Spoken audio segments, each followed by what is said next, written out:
ایماندار کی عدالت کا دوسرا پہلو جو انتہائی اہم ہے، ہر ایماندار کو ہر روز اپنی عدالت کرنی ہے۔ جی ہاں، مقدس پولس رسول نے جب کلیسیاؤں کو خط لکھا تو کرنتھس کی کلیسیا کو خط لکھتے ہوئے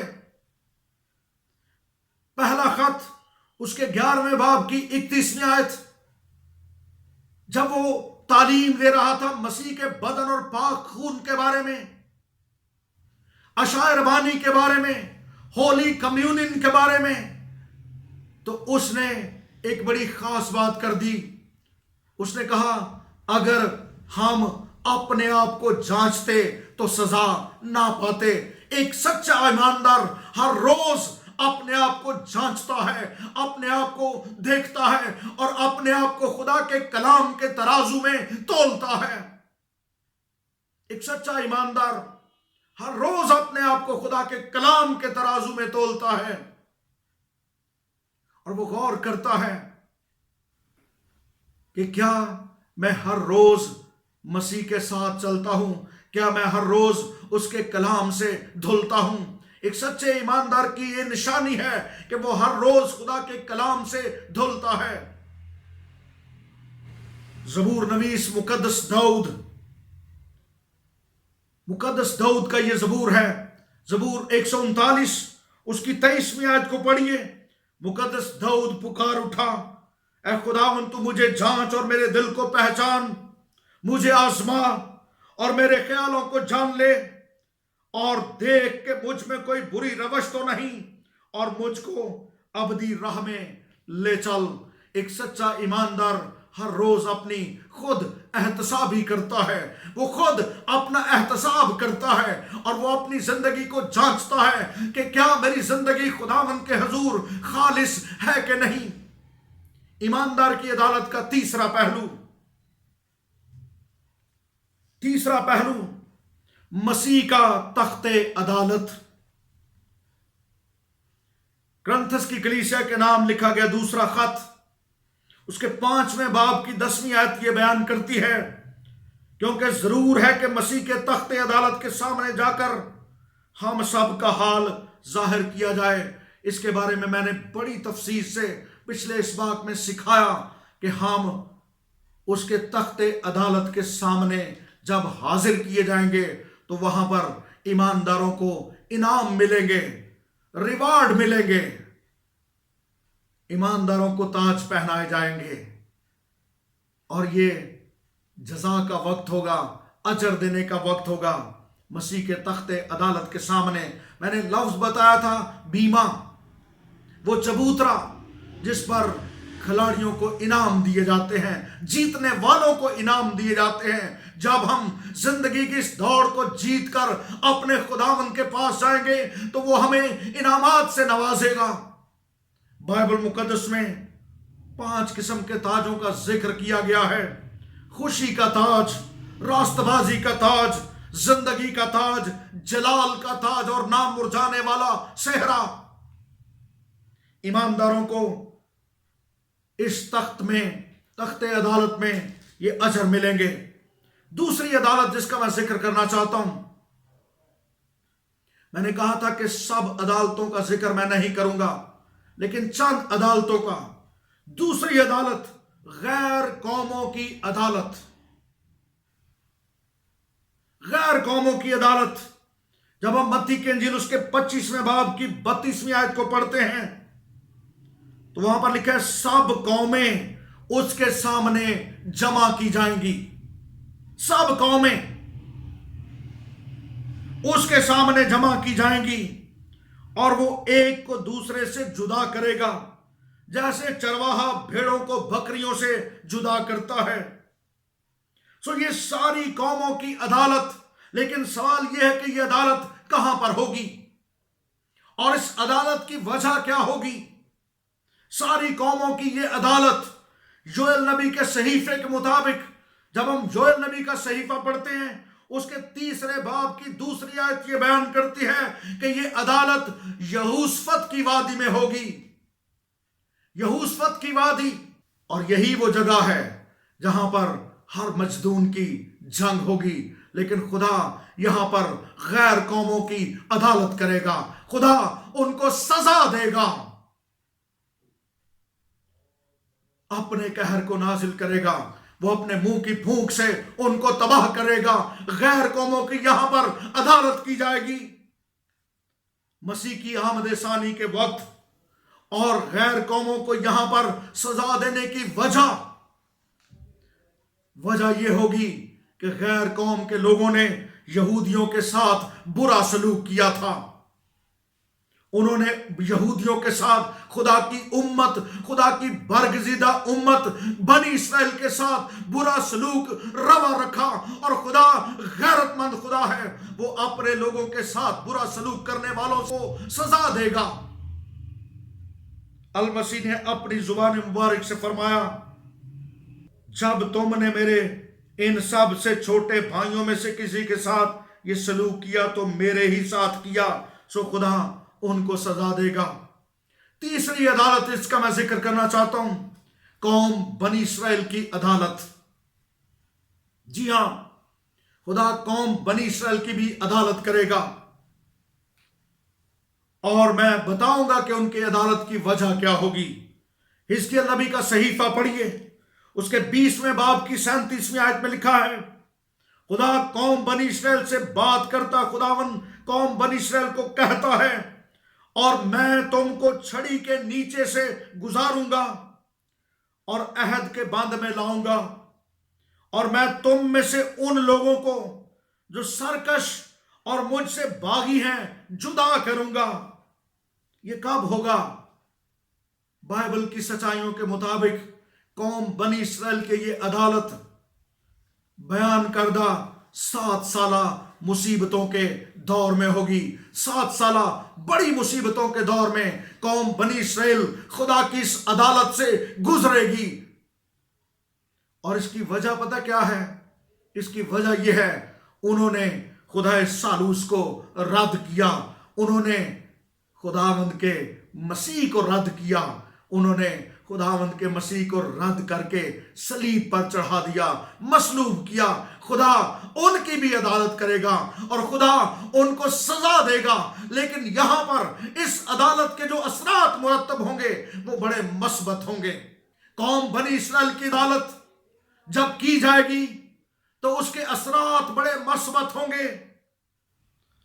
اس دور میں یہودی خداوند یسوع مسیح پر ایمان لائیں گے اور وہ مسیح کو موعودہ مسیح مانیں گے۔ یاد رکھیں کہ ابھی تک یہودی قوم بنی اسرائیل اس بات کو ماننے کے لیے تیار نہیں کہ آج سے 2000 سال پہلے بیت لحم کی چرنی میں جنم لینے والا مسیح ہے۔ وہ تو اب بھی کنواری سے مسیح کی پیدائش کے منتظر ہیں، لیکن خدا ان کو سزا دے گا۔ چوتھی عدالت جس کا میں ذکر کرنا چاہتا ہوں، شریروں کی عدالت۔ میں اس کو 3 نام دینا چاہوں گا۔ شریروں کی عدالت، سفید تخت کی عدالت، judgement of the white throne, سفید تخت کی عدالت۔ مکاشفہ کی کتاب اس کے 20ویں باب میں اس عدالت کا بیان ہے، اور یہ آخری عدالت ہوگی، لاسٹ اینڈ فائنل ججمنٹ۔ جتنی عدالتوں کا بھی ہم ذکر کر رہے ہیں، لاسٹ اینڈ فائنل ججمنٹ، شریروں کی عدالت۔ اور اس عدالت میں کیا ہونے والا ہے؟ تاریخ کے سارے ادوار کے شریر لوگ جو مر گئے، آدم سے لے کر تاریخ، پوری دنیا کی تاریخ کے سارے شریر لوگ، یاد رکھیں کہ راست باز اس وقت سے پہلے زندہ کر دیے گئے تھے۔ یہ عدالت مسیح کی 1000 سالہ بادشاہت کے بعد ہوگی، اور مسیح کی 1000 سالہ بادشاہت کے بعد دنیا کی ساری تاریخ کے سارے ادوار کے مردوں کو زندہ کیے جائے گا، غیر فانی بدن کی حالت میں وہ زندہ کیے جائیں گے۔ مکاشفہ کی کتاب اس کے 20ویں باب کی 5ویں آیت یہ بیان کرتی ہے، اور اس عدالت کا طریقہ کار مکاشفہ کی کتاب اس کے 20ویں باب کی 12ویں آیت میں لکھا ہوا ہے، ایک بڑے سفید تخت کی عدالت، بہت سی کتابیں کھولی گئیں، اور ان کتابوں میں کے بعد ایک بڑی کتاب کھولی گئی، اور جس کسی کا نام اس کتاب حیات میں لکھا ہوا نہ ملا، وہ آگ اور گندک کی جھیل میں ڈال دیا گیا۔ وہ چھوٹی کتابیں جو کھولی گئیں، ان میں دنیا کے سارے انسانوں کے سارے اعمال کا ریکارڈ موجود تھا، لیکن کتاب حیات میں صرف ان کے نام تھے جن کو خداوند اپنی حضوری میں قبول کرے گا، اور جس کسی کا نام کتاب حیات میں لکھا ہوا نہ ملا، وہ آگ اور گندک کی جھیل میں ڈال دیا گیا۔ اس عدالت کے اثرات کیا ہوں گے؟ خدا تاریخ کے سارے ادوار کے بے خدا لوگوں کو سزا دے گا۔ خدا کو رد کرنے والے لوگوں پر مصیبت، ہمیشہ کی مصیبت، ہمیشہ کی موت، اور ان کو آگ اور گندک کی اس جھیل میں ڈال دیا جائے گا، جہاں پر پہلے حیوان، جھوٹا نبی اور ابلیس بھی ڈال دیے گئے، اور پھر مکمل طور پر سب کچھ ختم ہو جائے گا۔ اس کے بعد اگلی بات جو ہم سیکھیں گے وہ بڑی اہم ہوگی، ایک نیا آسمان اور ایک نئی زمین۔ لیکن میں تمام اپنے دیکھنے اور سننے والوں کے لیے یہ دعا کرنا چاہتا ہوں، کاش میرے دیکھنے اور سننے والوں میں سے کوئی ایک بھی ایسا نہ ہو جو اس فائنل ججمنٹ میں شریک ہو اور وہ آگ اور گندک کی جھیل میں ڈالا جائے۔ جتنے ابھی زندہ ہیں ان پر لازم اور واجب ہے کہ وہ خداوند یسوع مسیح کو اپنا شخصی نجات دہندہ قبول کریں اور اپنی زندگیوں سے دیں۔ God bless you. خداوند آپ کو برکت دے۔